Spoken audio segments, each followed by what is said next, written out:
sekarang kalau persatuan dalam garong ngapain? Persatuan itu kan harus diawali dengan kebaikan. Sekarang kalau kita nih rame-rame bersatu, sudah diawali dengan habis itu kita mau garong toko depan, nggak bener juga. Tapi kita lihatnya bagus.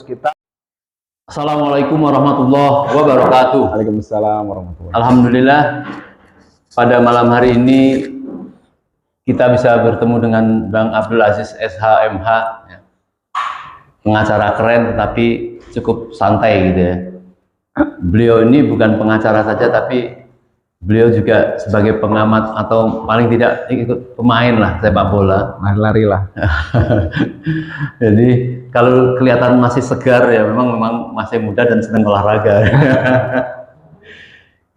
Kita tahu bahwa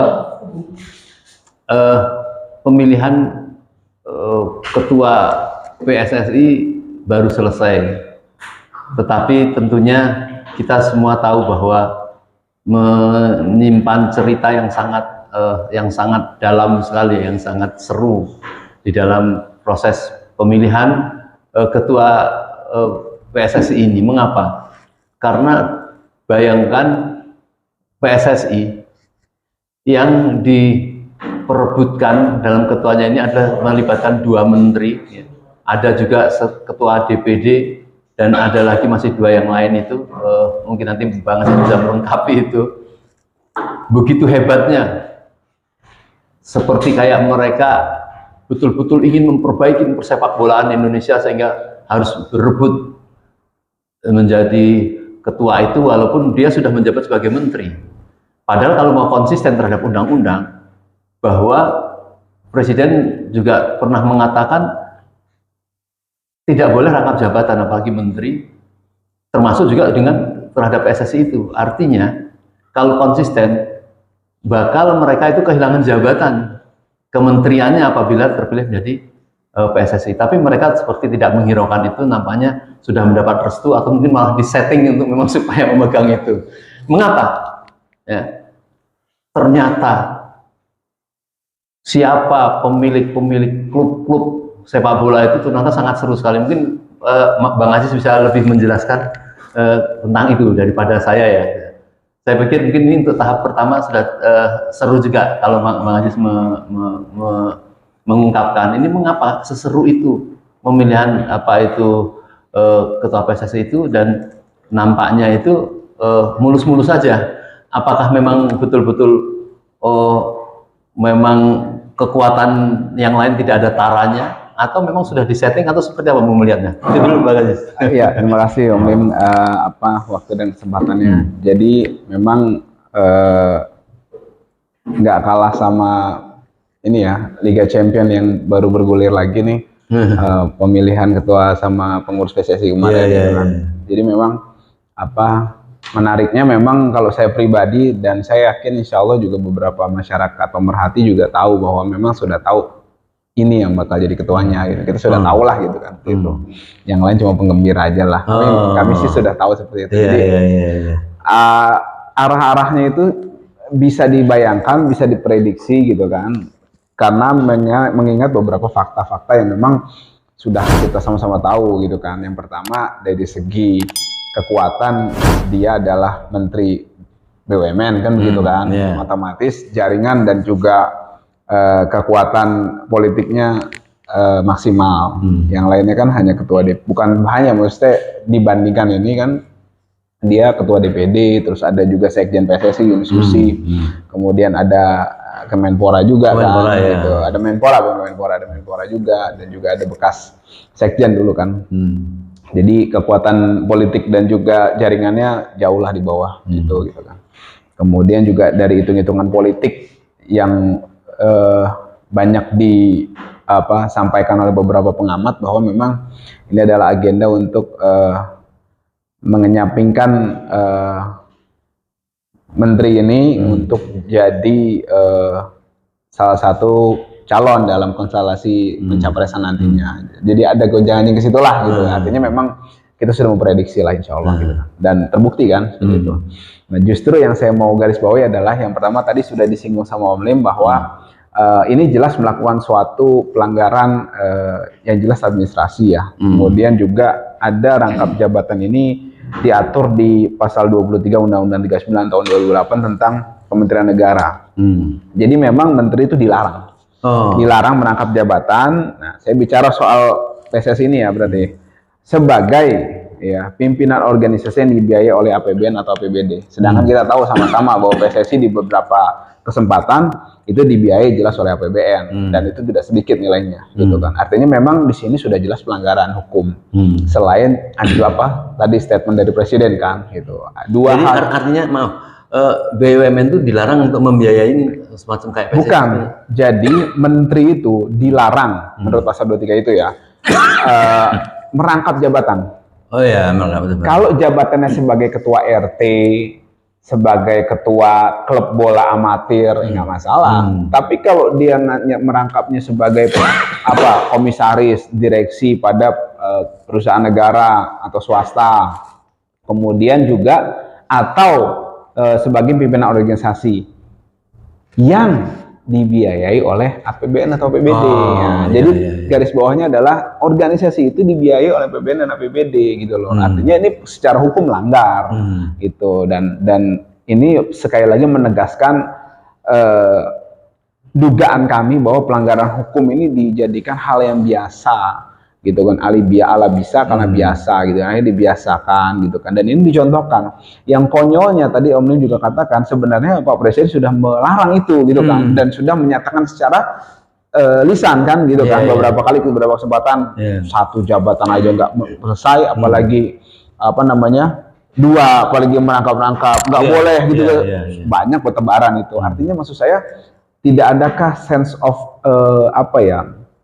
rasa malu lah gitu kan, kemudian rasa harga diri yang kemarin kita bicara apa, kemudian anak buahnya kemudian begitu kan, menteri kan anak buahnya presiden kan gitu. Nah, artinya memang ini sebenarnya menginjak-injak mukanya beliau gitu loh. Cuma memang saya nggak tahu apa dasar yang melatar belakangi ini sehingga mendapat permisif lah gitu. Nah, jadi boleh lah gitu, kemudian jadi direstui. Nah, yang konyol lagi lebih tidak kalah itu adalah ternyata wakilnya sebenarnya kan Pak Yunus Nusi, cuma dia mundur, masuklah Pak Kemenpora Zainuddin Amali itu kan. Padahal Kemenpora itu adalah PSSI adalah di bawah koordinasi dari Kemenpora gitu loh. Jadi ketika kok sangat memerlukan sekali menjadi ketua PSSI. Jadi ketika Kemenpora mau manggil PSSI untuk berkoordinasi, wakil manggil ketuanya gitu loh. Kan wakil PSSI kan menjadi Kemenpora, jadi Menpora. Jadi menteri di bawahnya ketua organisasi yang dibiayai oleh dia gitu loh. Yang lewat APBN kan lewat Kemenpora kan gitu kan.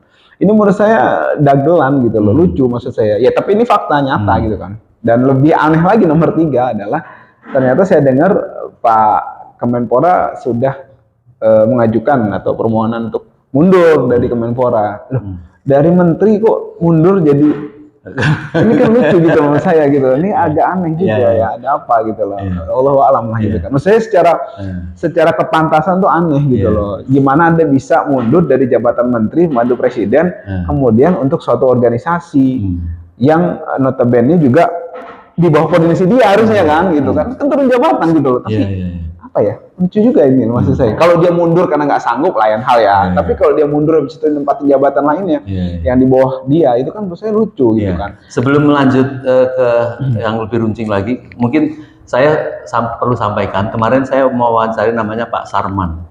Beliau ketua MSBI, Masyarakat Sepak Bola Indonesia, dan dia nampaknya sempat mencalonkan juga, tapi dia kayaknya melihat aroma atau kecurigaan ini nggak beres ya, karena ini apa betul ini mau memperbaiki perbaikan sepak bola ini atau untuk yang lain. Dia melihat pengalaman lah banyak tentang bagaimana terjadi perjudian, terjadi cuci uang di sepak bola, maka dia maka dia mundur. Nah, komentarnya Bang Aziz gimana?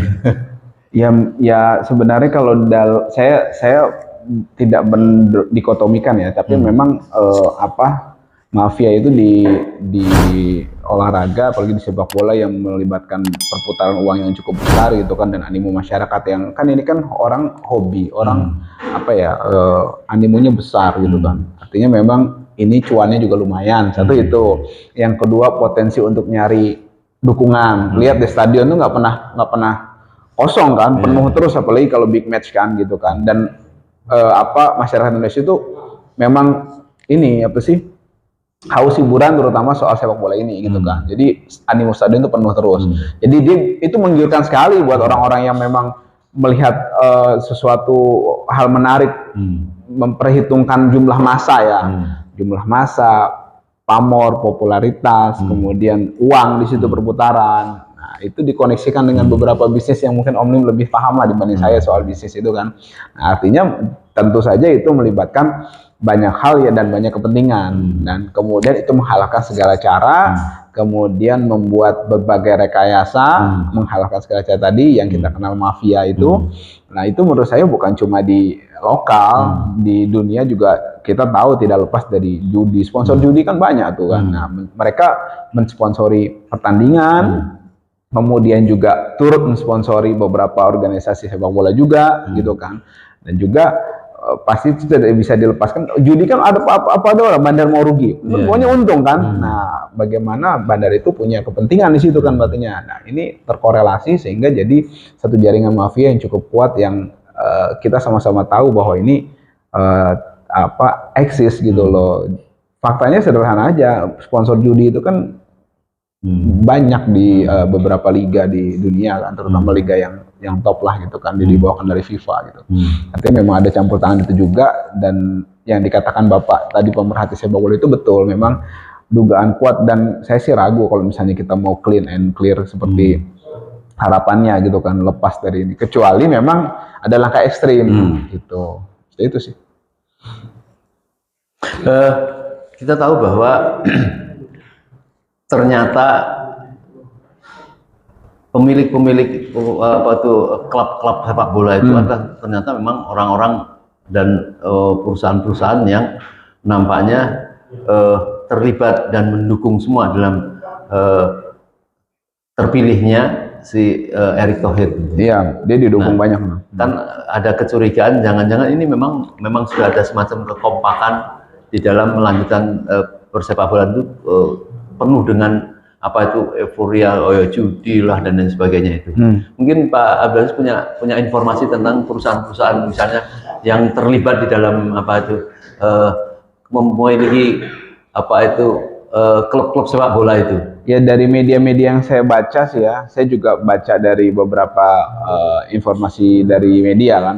Ada grup Telkomsel, grup Lipo, terus kemudian terkait dengan GoTo kan begitu kan. Kemudian di situ terkait juga pastinya dengan ketua PSSI sekarang. Kemudian juga ada grup Mahaka di situ yang terkait dengan beliau kan. Ada juga ke pihak-pihak, ada di sini North Star segala macam gitu. Ada grup MTech, ada grup Astra gitu kan. Itu terkoneksi semua gitu kan. Kemudian juga ada terkait beberapa klub yang memang saya yang ujuk-ujuk tahu-tahu muncul lah gitu kan, seperti Rans, Cilegon, dan juga Dewa United kan seperti itu. Artinya memang ada koneksi dan saya khawatir memang ini menjadi gurita yang mencengkeram eksistensi tadi yang nggak baik tadi gitu. Saya sih khawatir itu makin menjadi kenyataan gambaran dari tadi ketua pemerhati masyarakat sepak bola Indonesia tadi gitu kan. Tapi ya mungkin dengan acara-acara ini dan juga kritisnya kita, kemudian ada pelaporan-pelaporan ke pihak penegak hukum terkait dengan adanya kecurigaan-kecurigaan yang memang ada hal yang tidak baik dan melanggar hukum, itu menurut saya harus ditindaklanjut gitu Bang, seperti itu sebagai bagian dari check and balance masyarakat terkait dengan kondisi persepak bolaan, dan juga ya tadi animo masyarakat yang jangan sampai masyarakat ini di bawah tragedi Kanjuruhan kemarin kan sampai ada bentrok kemudian ini, tapi yang di atasnya ini jangankan bertanggung jawab, mereka malah seakan-akan abai, bahkan tidak menganggap hal tersebut serius. Indikasinya apa? Nggak ada tindakan tegas gitu loh, misalnya menghentikan dulu, itu kan masalah nyawa gitu loh. Itu menurut saya yang mengkhawatirkan. Di tugas utamanya setelah terpilih itu mestinya mengurus tentang itu ya. Iya, malah kemarin ada kerusuhan lagi kan PSIS kemarin setelah itu kan. Tapi terlepas dari itu memang ada, ya itulah kadang sebenarnya kelemahan kita itu kadang Om Lim, kalau saya boleh jujur, kita itu bermain-main dan juga menari-nari di atas konflik gitu. Jadi kita proyek konflik itu bermain-main dengan konflik itu menurut saya tindakan jahat yang harus dihentikan lah gitu kan, seperti itu. Jadi saya menduga kuat seperti yang diinformasikan beberapa pihak bahwa ini memang ada agenda tersendiri gitu. Kalau memang itu betul harus ditindak, jadi maksudnya seperti itu.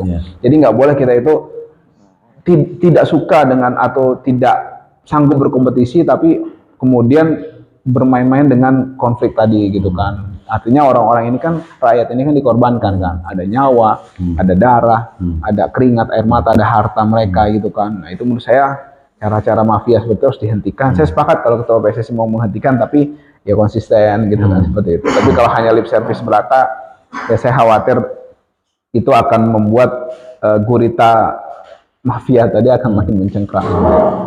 Beberapa tulisan hari ini ya, paling tidak ada 2 yang sudah baca tuh, mereka melihat kenyataan tentang pelanggaran hukum lah, tentang ketidakmampuan lah, mestinya akan memperbaiki PSSI karena memegang jabatan di mana-mana. Sebagaimana terlihat baru beberapa hari terpilih, kemudian beliau sudah sama presiden sudah menentukan peta untuk olahraga di mana, di IKN misalnya. Ini kan satu hal yang tampak sekali bahwa tidak ada tujuan untuk segera memperbaiki misalnya PSSI. Nah, tuntutan dari tulisan-tulisan yang saya baca tadi, mereka meminta Erick Thohir mundur dari kepemimpinan PSSI. Menurut Bang Aziz gimana? Itu mengada-ada atau memang ada alasan untuk meminta? Ada alasan, dan menurut saya 2 hal yang perlu kita garisbawahi adalah yang pertama, memulainya itu dengan cara yang nggak baik.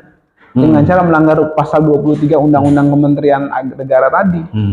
Harusnya dia mulai dengan cara yang baik, karena sesuatu yang baik itu bukan harus dimulai dari niat yang baik dan cara yang baik juga. Gak mungkin kita mau bantu orang tapi garong kan, begitu kan. Gak mungkin kita mau menegakkan keadilan dengan cara merampas keadilan dari orang lain juga kan. Kita mau menegakkan keadilan si A, kemudian kita rampas keadilannya B untuk keadilan A. Ini kan namanya kita melakukan pelanggaran untuk pelanggaran lainnya gitu loh, dan itu nggak mungkin bisa gitu loh. Nah artinya itu satu yang mau saya garis bawahi. Yang kedua adalah bahwa wajar nggak sih kalau dengan seperti itu kemudian masyarakat menilai orientasinya proyek aja. Iya dong, sekarang kalau misalnya memang orientasi seperti itu kan, harusnya kan yang langsung menyentuh ke permukaan gitu loh, yang memang sekarang butuh training ground yang deket yang IKN mau sampai kapan orang timnas mau berlaga kan, begitu kan. Kemudian di bawah umur, kemudian juga wasitnya diperbaiki, VAR juga diperbanyak. Artinya gini loh, orientasi proyek itu dikebelakangkan, dikesampingkan dulu gitu loh, sehingga orang itu nggak ini proyek seperti itu. Saya aja juga bisa menduga seperti itu kan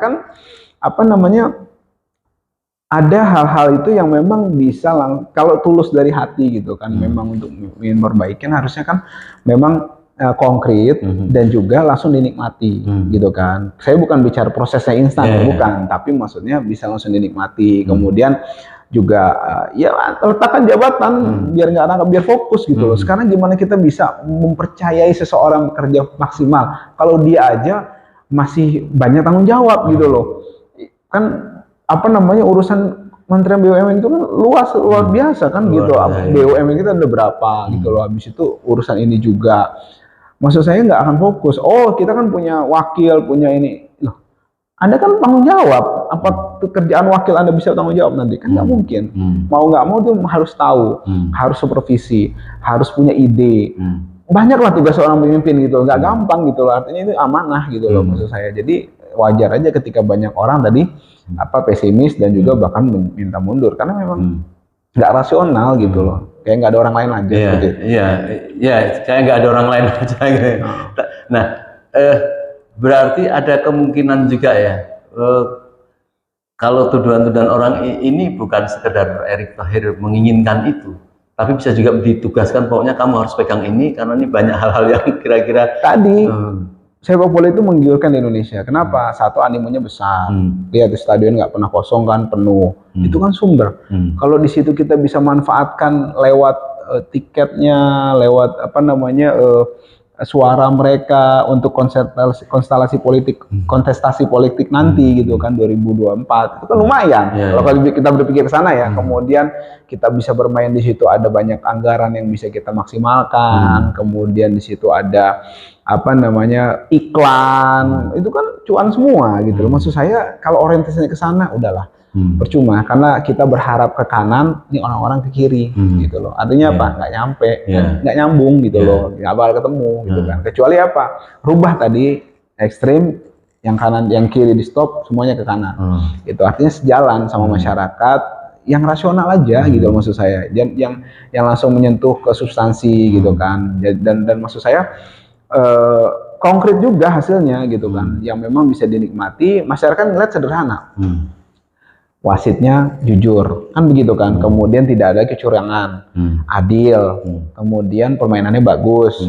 Kemudian aman stadion gitu kan, pengaturannya baik. Tidak ada lagi dalam pertandingan itu ada tupoksi yang tumpang tindih. Keamanannya siapa, ini siapa. Ini kan enggak, semuanya tumpang tindih. Yang berkuasa siapa gitu kan. Ada masalah kemudian lepas tangan gitu. Menurut saya ini carut marut gitu kan. Artinya orang mau nonton stadion nggak ramah untuk keluarga kan begitu kan. Tinggal memang itu harus dimaksimalkan untuk dibenahi gitu kan. Itu sih menurut saya yang konkret gitu kan. Dan itu nggak kita lihat di sini. Kita nggak usah jauh-jauh lihat di Jepang kan, bagaimana manajemennya bagus gitu kan, hasilnya juga timnasnya bagus gitu kan, orientasinya juga prestasi, sponsor-sponsor memang ditujukan benar-benar untuk kemajuan sepak bolanya gitu kan, dan mereka bertanggung jawab semua. Itu loh maksud saya. Kita kalau mau belajar nggak usah jauh-jauh ke Eropa kemana, di Jepang aja. Dulu kan Jepang belajar sama kita dulu waktu zaman Galatama kan, nggak malu mereka, akhirnya mereka bisa singkat gitu loh, progresnya ada gitu loh kan. Menurut saya hal tersebut yang nggak salah juga kalau kita bisa meniru sistem dari mereka, atau dari Korea juga bisa seperti itu. Terus perwujudan secara hukum nih, misalnya ini kelompok-kelompok masyarakat ingin melakukan satu apa itu protes terhadap proses pemilihan, dan kemudian melihat ada sesuatu yang katakanlah yang sangat menyimpang terhadap tujuan-tujuan itu, misalnya tadi saya katakan pencucian uang, judi dan sebagainya. Perwujudan secara hukumnya agak repot ya. Kenapa? Karena PSSI itu kan yang milih ketua exco kan, komite-komite itu exco itu kan. Artinya memang bergantung dari voter-voter itu kan. Nah, memang harus ada langkah ekstrim dari penguasa, karena kan memang mereka punya wewenang, punya kekuasaan. Memang secara statuta FIFA dia melanggar, nanti disanksi Indonesia. Gitu kan, tapi kita jago berkelit kok, Kanjuruhan kita bisa lepas, kan begitu kan. Dan ini sekarang saya mau nanya, campur tangan nggak statuta FIFA? Campur tangan. Penguasa jadi ketua apa namanya, tangan kanan penguasa jadi ketua sepak bolanya gitu, asosiasinya campur tangan juga, dan lolos juga di sanksi. Dan sekarang justru saya lihat tadi tentang pembangunan sarana olahraga di IKN itu, justru katanya terlibat juga apa itu FIFA yang menyetujui mendorong itu.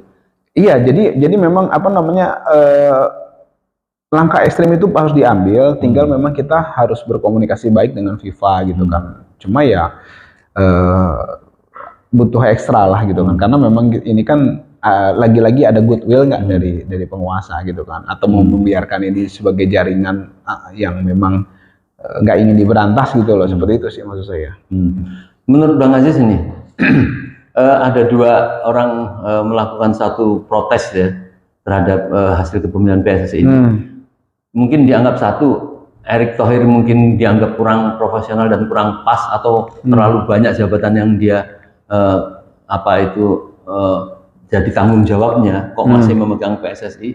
Mungkin satu sisi itu, atau sisi yang lain, karena beliau ini kan sekarang sedang dilaporkan ke KPK tentang banyak korupsinya, misalnya tentang GoTo dan sebagainya, dan juga sedang dipermasalahkan juga misalnya tentang Adaro. Dia kepemilikan salah satu pemilihan di Adaro bersama Sandiaga dan sebagainya, melakukan suatu kezaliman terhadap anak perusahaannya sendiri itu.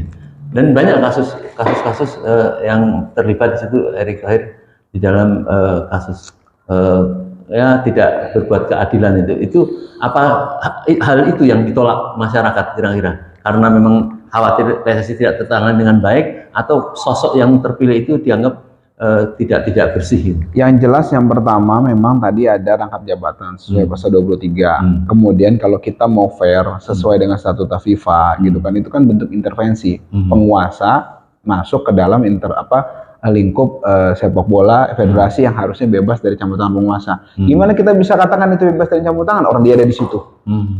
Campur tak, saya bacakan ya beberapa hukuman yang dibaca dia dulu tahun 2007. Kuwait mengintervensi soal pemilihan ketua umum dan federasinya, disanksi oleh FIFA. Kemudian Yunani juga pernah, Nigeria juga. Sekarang kayak kalau kita katakan, oh enggak, ini bukan bentuk intervensi. Loh, penguasa, pemerintah. Sekarang saya mau nanya, Pak Erick ini pemerintah, bagian dari pemerintah bukan?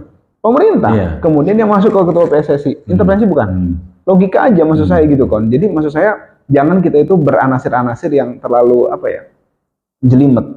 Logika sederhana aja, itu yang pertama. Yang kedua, soal beberapa kejanggalan. Kalau saya tadi mengamini yang Om Lin sebutkan, cuma saya lebih menggarisbawahi dan lebih menyoroti keterlibatan baunya beliau baunya dia di transaksi Telkomsel dan GoTo waktu itu. Nah, itu artinya kan oleh beberapa pengamat sudah dibahas, bahkan sudah ada pelaporan ke DPR juga. Dan kalau nggak salah sudah ada ya ke pihak penegak hukum juga ya gitu kan. Nah, artinya memang ini harus ditelusuri juga gitu kan. Yang pertama ini adalah konflik kepentingan. Artinya dia dengan transaksi yang sudah terjadi itu keterkaitan dengan kakaknya yang menjabat di pengurusan di GoTo itu. Nah, artinya kan ada konflik interest. Bermain-main di konflik interest itu bahaya. Ada kepentingan di situ, ada kakaknya. Ini kan namanya nepotisme, gitu. Itu yang pertama. Terus yang kedua, transaksi itu banyak merugikan keuangan negara. Kan ambles, gimana bisa kita beli triliunan, duit negara hangus gitu kan? Udah jelas beli perusahaan yang menurut laporan keuangan triliunan juga ruginya gitu loh. Dan diperkirakan menggunakan uang pemerintah gitu, menggunakan uang negara. Ya pastilah. Kan Telkomsel. Kemudian sekarang menjadi punya milik swasta gitu. Bukan, Telkomsel menggunakan uangnya itu, mengeluarkan uangnya itu untuk kepemilikan saham di itu, uangnya itu, tapi perusahaannya rugi. Sekarang kalau kita udah tahu rugi, logika aja, habis itu kita taruh uang di situ gimana? Yang dimana valuasinya itu valuasi ini aja, valuasi bentuknya bentuk invisible, tidak ada aset. Kemudian juga pekerjaannya nggak jelas, banyak yang nggak jelas ya karena kan mitra. Gojek itu kan mitra banyak gitu loh. Maksud saya berbagai kejanggalan itu seakan-akan dilindungi gitu loh oleh pihak-pihak terkait yang memang punya kewenangan. Maksud saya harusnya pemerintah serius kalau memang mau menyelamatkan uang negara, mau memberantas praktek-praktek seperti ini gitu loh. Dan sekarang sejarahnya sudah ada histori, sudah ada pengalaman seperti itu, sudah ada track record seperti itu. Wajar nggak ketika kita berpikir hal yang sama akan ditemplate ke organisasi lain yang memang dijabat oleh dia itu? Wajar lah. Itu artinya kecurigaan itu bukan tanpa dasar. Itu namanya suuzon kan. Kalau kecurigaan sudah ada dasar kan namanya waspada. Gitu loh. Maksud saya kewaspadaan inilah yang kurang, entah kurang atau memang disengaja, Allahu a'lam. Jadi tentu beralasan ya kalau misalnya masyarakat menuntut terjadinya pembatalan atau disuruh mengundurkan diri terhadap itu, mungkin juga karena dia menganggap membawa yang tidak beres gitu dari seorang pemimpin, ataupun juga prosesnya juga nampaknya begitu mulus saja. Saya sempat bertanya-tanya kepada Lanyala yang kita rajin berkomunikasi juga, loh kok tidak ada perlawanan, kok terus tadinya kayaknya mau berhadapan-hadapan tapi kok kemudian menjadi kayak kompak kayak gitu. Itu jadi di situ ada kecurigaan. Nah, jadi bagaimana nih jalan mewujudkan masyarakat ini untuk melakukan protes atau pembatalan atau dikocok ulang atau seperti apanya? Saya sih ragu ya, karena masyarakat kita itu satu terlalu permisif dan gampang lupa gitu kan. Kanjuruhan aja ya nyawa itu sesederhana itu langsung menggulirkan liga normal, nggak ada empatinya terhadap keluarga korban gitu loh. Kemudian juga persidangannya juga banyak arogansi di sana gitu kan. Boro-boro yang sekarang ini kemudian kita mendengar nih ketika dia dilantik gitu waktu itu akan mengusut tuntas secara adil, bukan secara hukum. Karena kalau secara hukum itu sekarang itu banyak saya menduga digunakan untuk melegalisasi, untuk menstempel ketidakadilan itu sendiri. Gitu. Jadi kalau kita bicara seseorang itu harus dihukum, nggak harus diperlakukan adil melalui instrumen hukum. Kalau seseorang harus hukum itu harus ditegakkan tanpa memperhitungkan keadilan, ya jadi kayak sekarang banyak kan hukum itu dijadikan alat legalisasi, dijadikan alat stempel untuk memuluskan ketidakadilan itu sendiri gitu loh. Jadi praktek-praktek seperti itu harus dihentikan gitu. Caranya apa? Ya tadi rasa keadilan itu harus diwujudkan melalui cara-cara yang memang diatur oleh hukum itu sendiri gitu loh. Kan hukum ini hanya alat tools. Kalau kita mau menggunakannya untuk menzolimi orang bisa aja. Banyak contohnya kan begitu kan. Wah, si ini dituduh teroris, si ini dituduh melanggar hukum segala macam, yang ini dilepaskan.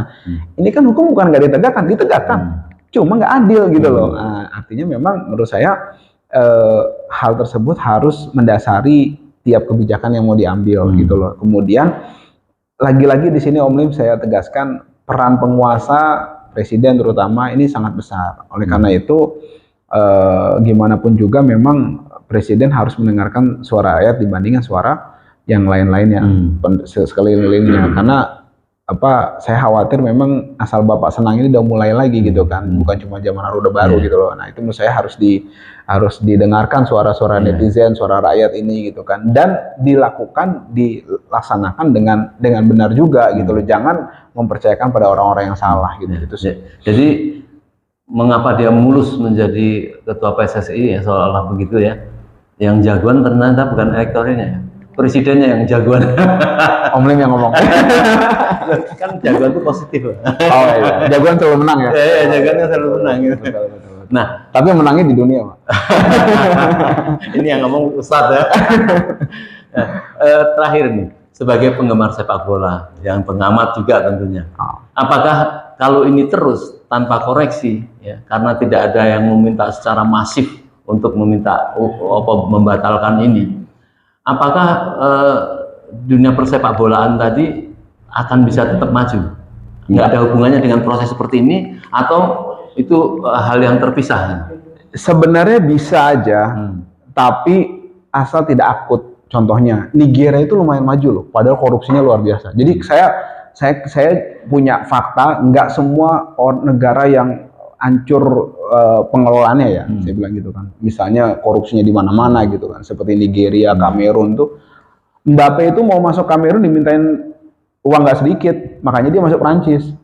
Kan nyesel tuh Kamerun akhirnya kan, coba Mbappe masuk ke Kamerun kan, bisa masuk semifinal minimal Piala Dunia kemarin kan gitu. Artinya maksud saya ada, tapi Kamerun juga nggak jelek-jelek amat. Nigeria juga begitu. Padahal kita tahu korupsinya luar biasa gitu. Artinya mereka punya sumber daya yang bagus, skill-skillnya bagus gitu. Hanya saja dan mereka dibina di luar negeri. Nah, kalau Indonesia mau maju, kayak Nigeria tadi, hampir semua pemainnya main di yang profesional, nggak terkontaminasi oleh toksik, merusak di. Tapi mungkin itu ada perlu spirit juga. Kemarin saya mendengar cerita agak panjang itu dari Pak Suratman atau Pak Ketua SMB itu. Dia mengatakan bahwa sejarahnya ada nama seorang Suratin yang sebelum kemerdekaan dia betul-betul memperjuangkan sendiri ke Amerika sana untuk diakui Indonesia masuk di dalam FIFA. Dan ternyata perjuangannya cukup panjang. Dan Indonesia pada saat itu cukup maju karena memang sepak bola itu dipandang sebagai suatu persatuan dan untuk persatuan dan untuk perjuangan kemerdekaan atau apalah dia. Nah, artinya PSSI ini kan juga tetap mengembalikan ini tuntutan dari si Suratman kemarin itu bahwa Suratin itu penemuannya satunya yang siapa lupa ketua Pak Sarman dia akan mengusulkan untuk apa itu tetap harus ada spirit persatuan. Nah itu diperlukannya seperti apa kalau dalam PSSI itu akan kemungkinan terpikir nggak oleh sekarang kalau persatuan dalam garong ngapain?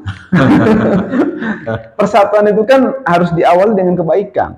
Sekarang kalau kita nih rame-rame bersatu, sudah diawali dengan habis itu kita mau garong toko depan, nggak bener juga. Tapi kita niatnya bagus, kita baik semuanya. Apa ini? Oh, yang ini beragama baik semuanya, bersatu kita bantu orang yang kena gempa. Kan itu hasilnya. Artinya persatuan itu harus diiringi dan diawali dan diasari dengan hal yang baik. Kalau didasari mau ngegarong, mau bikin proyek, ya sama aja. Makanya saya bilang tadi kalau misalnya, ada nggak sih potensi kemajuan? Ada. Cuma memang berat. Ya tadi saya cerita, contohnya kayak Nigeria. Itu bangkit dari individu-individu. Kalau Nigeria pemainnya dia junior bagus-bagus, juara Garuda Junior, apa segala macam. Cuma memang mereka punya source yang bagus, apa itu sumber dayanya sudah terasa memang berbakat gitu loh. Nah, artinya kan bakat itu ada satu komponen juga. Pertama bakat, yang kedua memang kemampuan gitu kan. Nah, tinggal memang kita gampangnya kalau mulai bakat Lionel Messi lah. Tapi kalau mulai kemampuan Ronaldo. Artinya memang dia mungkin nggak berbakat, tapi dia punya spirit yang luar biasa, kerja keras gitu kan, dan didukung oleh fundamental sekeliling yang bagus, lingkungan yang bagus di Portugal, akhirnya dia bisa maju kan begitu kan. Kalau misalnya dia mainnya di kita juga susah juga gitu. Seperti itu sih. Ya baik. Jadi terakhir tadi yang sangat bagus sekali ya Pak, pendapat dari Bang Abdul Aziz ini adalah kalau ingin memajukan sepak bola baik, memang harus dimulai dengan kebaikan. Kalau bermulanya saja sudah curang, bagaimana akan bisa memperbaiki? Kita tahu bahwa memang kegiatan sepak bola itu masyarakat tahunya betul-betul pertandingan sepak bola. Satu bola yang diperebutkan banyak orang. Tetapi ada kegiatan yang lebih seru di belakang sepak bola itu ternyata, yaitu perjudian. Ada bisa cuci uang, ya, sponsor-sponsor kepada perusahaan yang seolah memberi, bisa terjadi cuci uang, bisa akan terjadi. Maka memang harus butuh sekali pengawasan kalau pemerintah ingin memperbaiki sepak bola dan tidak akan ada satu kecurangan terjadi sesuatu di balik sepak bola, maka tentu berangkat harus dari pemerintah, begitu ya Pak Abdul. Baik, saya kira mungkin ini cukup untuk memberikan penghantar kepada masyarakat untuk mengkoreksi ya terhadap kepemilian Ketua Umum PSSI kemarin terpilih Bapak Erick Thohir. Semoga kita akan lihat terjadi satu perbaikan dan respon dari masyarakat merasakan memiliki ini. Saya kira itu. Billahi taufiq wal hidayah. Assalamualaikum warahmatullahi wabarakatuh. Salam olahraga.